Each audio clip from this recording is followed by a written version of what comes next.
Dilda bu xonlar faryod uradi, sokingan lablarim isming so'radi.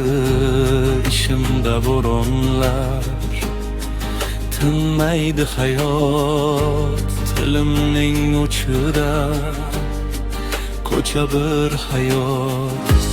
Qo'limdan tutganing to'xtatar zamon, ruhimni titratar ovozing harom.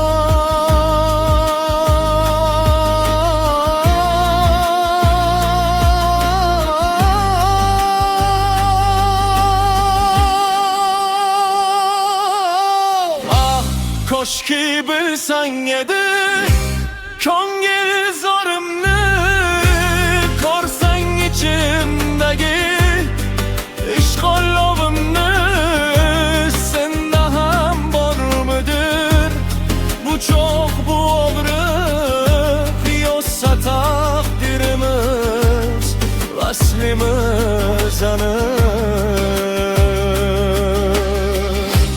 Jannat bo'lar edi har bir kunimiz, muhtashamdir to'yga to'lar tuningiz.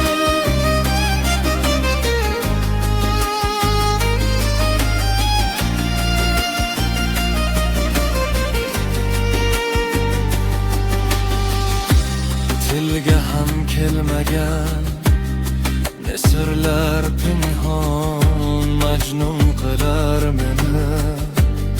Bu ishq begumon, ovozing ruhimni eng nozik tori, esdili shamolim, eskine yo'ling.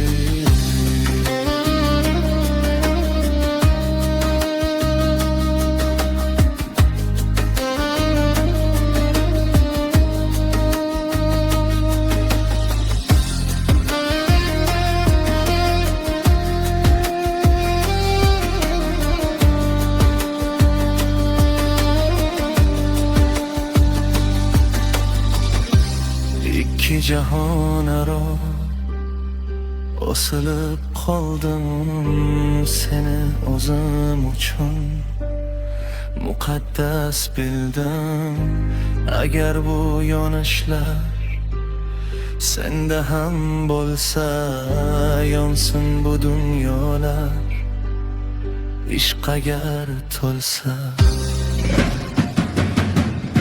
Ah, ko'shki bilsang edi ko'ngil zorimni, ko'rsang ichimdagi ishqolovimni.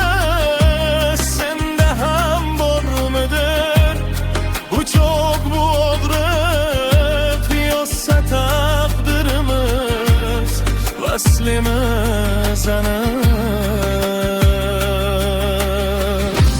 Jannat bo'lar edi har bir kunimiz, muhtasham bir to'yga to'lar tuningiz.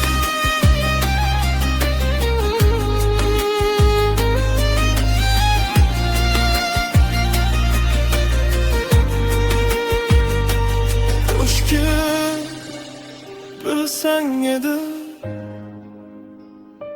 senda ham bormidir